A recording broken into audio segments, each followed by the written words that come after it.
This Minecraft video might have the best world design I've ever seen. Every structure, every hallway, and every detail is meticulously crafted. So I spent 3 weeks of my life replicating the 5 most insane structures from easiest to hardest. While originally thinking this was going to be super simple, by the end it stopped feeling like a Minecraft build altogether. Alright, now let's get started. The thumbnail is the obvious place to start, not just because it's the first thing you ever see, but since it's only viewed from one single spot, it makes it super simple. Nothing outside of this one frame will ever be seen, so it's all that really matters. However, one of the biggest problems was seeing what I was actually building in real time. When you're inside the structure, placing blocks, moving around, and constantly placing and deleting things, you lose all sense of how it really looks like from the outside. To combat this, meet Sir Chicken, a second account, which I parked in exactly one spot and didn't let it move the entire duration of the build. I mean, pretty much a glorified camera, so I could see what I was placing at all times. Overall, this was a super fun build to make, and I was able to almost exclusively build it with this Axiom line tool. I just adjusted the end sizes, matched the shape, and tried to get the silhouettes to sit just right. And after that, I just used a gradient for the stones, painted the crimson dirt, and bam, that's build 1 complete.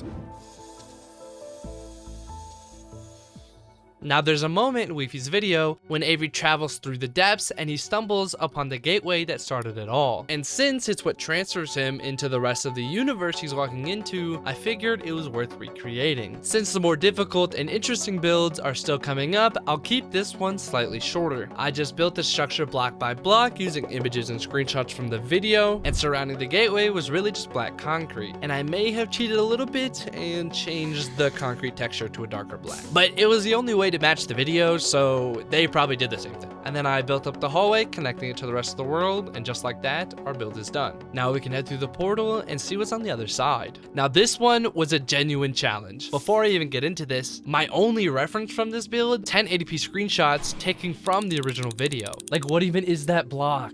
And the vantage point is so far down that looking at some of the top blocks, you can't even tell what they are. And not that it needs to be said, but there is a big chance I got some of the stuff wrong, and you're gonna have to give me some slack. I mean, look at what I'm working with. All right, now that aside, this one isn't as hard as the upcoming builds, but that's only because a lot of it's just repetition. I was able to build one whole section and then just copy and paste it down to the lot. Like, these walls are really just a repeating pattern.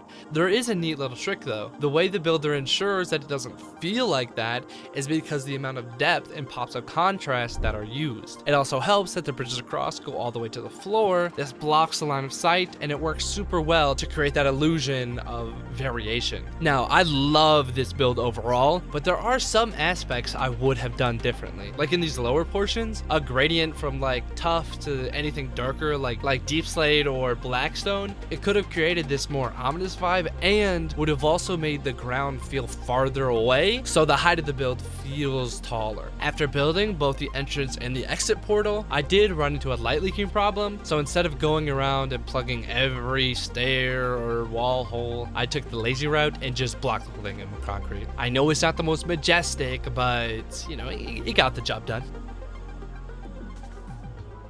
Alright, now the next build. Now please don't get mad at me. Like, instead of being boring and showing you all of these steps or like how this could have been built, and wasting, you know, all of my time, I'll just explain a little bit and then we'll move on. So the way that these mountains actually work is super simple. There's a rock tool in Axiom, which you can turn into a cone, increase the height, and then you can just place it and then use a gradient from the moss to the stone. And then there's a line tool, which I can select one mountain and then connect it to a different mountain, and I can actually add curves in there as well, and you know, the slabs and stuff that are used in the original video.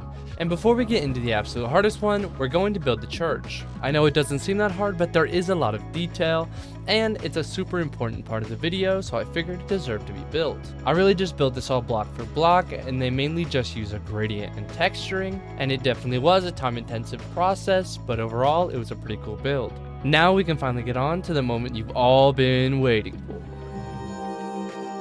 And with this build, I took a little bit of a different approach than all the other ones, because this one would definitely have been almost impossible to recreate block for block, and I actually really didn't want to. I took the general gist and the vibe of the build, and I used the same colors and the same overall shape, and I kind of just went to town. So I started with really just the shape of the sphere, and from there I started working on the iris, and not only because is this the most prominent part of the eyeball you look at, but if you don't get it just right, the whole build looks off. The red accents popping against the yellow do most of the heavy lifting, and then the white accents add that much needed contrast. And then, like I said before, something I did a little differently, I added glass in certain spots because it adds different color variants, and it's super easy to gradient from one to the other, which you just can't get from normal blocks. In the original build, the whites of the eye lean into a brown color for the shadows and use a beige yellow for the whites. It allows a gradient in between the shadow and the colors to be easier, and it just looks super good. At first I thought it looked way too busy, like genuine block vomit, but once it came all together, the variation is what really sells the art aspect of the eye.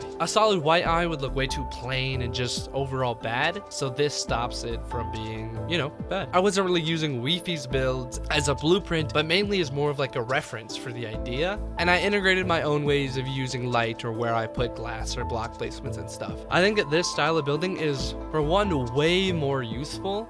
And if you guys ever try something similar, copying block for block almost does nothing, and treating it as more of a study and a reference and applying your own ways of getting to this end target will almost always be more beneficial. Alright, now that completes all of the builds. I truly had a blast making all of these, and I want to give a quick shout out to Horse Creations. They're the original builders, and to Weefys, who made an amazing video. And overall, thanks for watching, and see you in the next one.